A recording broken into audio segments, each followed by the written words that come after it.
ఓం శ్రీ మాత్రే నమః. ఇప్పుడు తెలియజేసే అంశము ఆదివారము మహాలయ అమావాస్య ప్రత్యేకత. అయితే ఎప్పుడు కూడా అమావాస్య గురించి జనరల్గా మనము నిత్యం మన ఇంట్లో చేయవలసినటువంటివి అన్ని విధాలుగా కలిసి రావడం కోసము అని చెప్పేసి ఎన్నో తెలియజేస్తూ ఉంటాను. అయితే ఈ అమావాస్య ప్రత్యేకత ఏమిటయ్యా అంటే మహాలయ అమావాస్య. భాద్రపద మాసపు అమావాస్యని మహాలయ అమావాస్య అంటారు. ఈ రోజున యథార్థంగా చాలామంది ఏంటి మ్యాక్సిమం పీపుల్ అలా పెడుతూనే ఉంటారు. పెద్దలకు తర్పణాలు వదలడము అని అంటాం. పెద్దలకు తర్పణాలు వదలడం సహజంగా చేస్తారు. ఈ రోజున చెయ్యాలి అమావాస్య.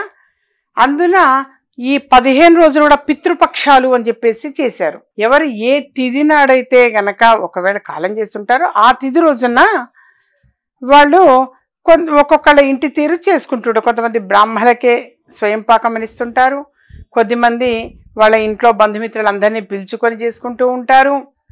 ఆ విధంగా మొత్తానికైతే ఆ తిథి నాడు చేస్తారు.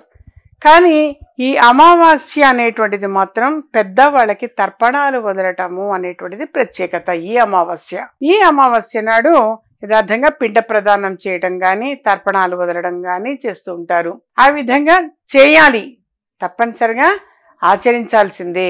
అలా ఏంటంటే మరి ఆ రోజు కొంతమంది భోజనాలు పెట్టేటప్పుడు వాళ్ళకి ఇష్టమైన పదార్థం అనేది కూడా వండి పెడుతూ ఉంటారు. ఆ రోజు ఎక్కువ మంది కూడా చివరకు చీమలకు కావచ్చు, కుక్కలకి కావచ్చు, ప్రతి ప్రాణికి అన్నమాట వాడు తప్పనిసరిగా ఆహారము అనేది కూడా పెడుతూ ఉంటారు.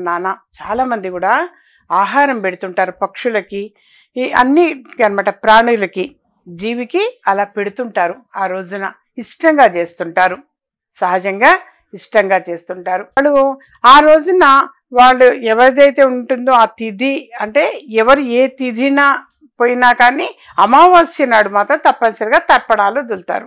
వాళ్ళకి ఇష్టమైన పదార్థం అనేది కూడా తీసి ఆ కాకులు తినిపోయే వరకు అలా ఉంటూ ఉంటారు. కొద్దిమంది కాకులు అవి తిని పెడితే వీళ్ళకి కూడా సాటిస్ఫాక్షన్ అనేది ఉంటుంది. వాళ్ళ పెద్దవాళ్ళు ఎవరి కోసమైతే వాళ్ళు వదులుతారో పెడతారో ఆ కాకులు వచ్చి తినిపోతే వీళ్ళకి ఒక తృప్తి అనేది కూడా ఉంటుంది. అలాగే ప్రతి జీవరాశికి కూడా ఆ రోజున వీళ్ళు తప్పనిసరిగా పెట్టడము అనేటువంటిది కూడా ఉంటుంది.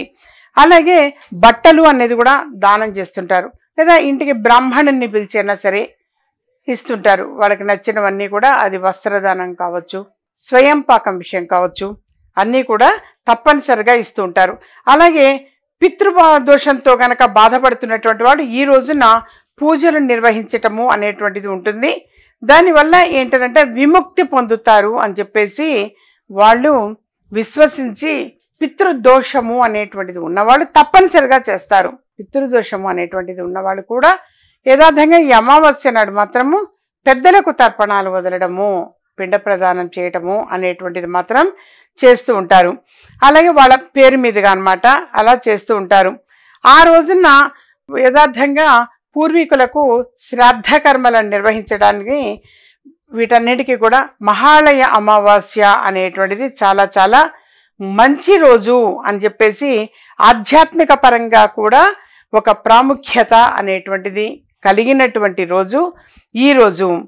అలాగే ఈ రోజు అయిపోయిన తర్వాత ఇక మరుసటి రోజు నుంచి శరన్నవరాత్రులు ప్రారంభమవుతాయి. ఈ రోజు అయిన తర్వాత మరుసటి రోజు నుంచి ఇక ఆశ్వయుజ మాసము ప్రారంభము, శరన్నవరాత్రులు అనేటువంటివి ప్రారంభమవుతాయి. కాబట్టి ఈ రోజు అమావాస్య రోజు అందరూ ఈసారి ఆదివారం వచ్చింది ప్రత్యేకత.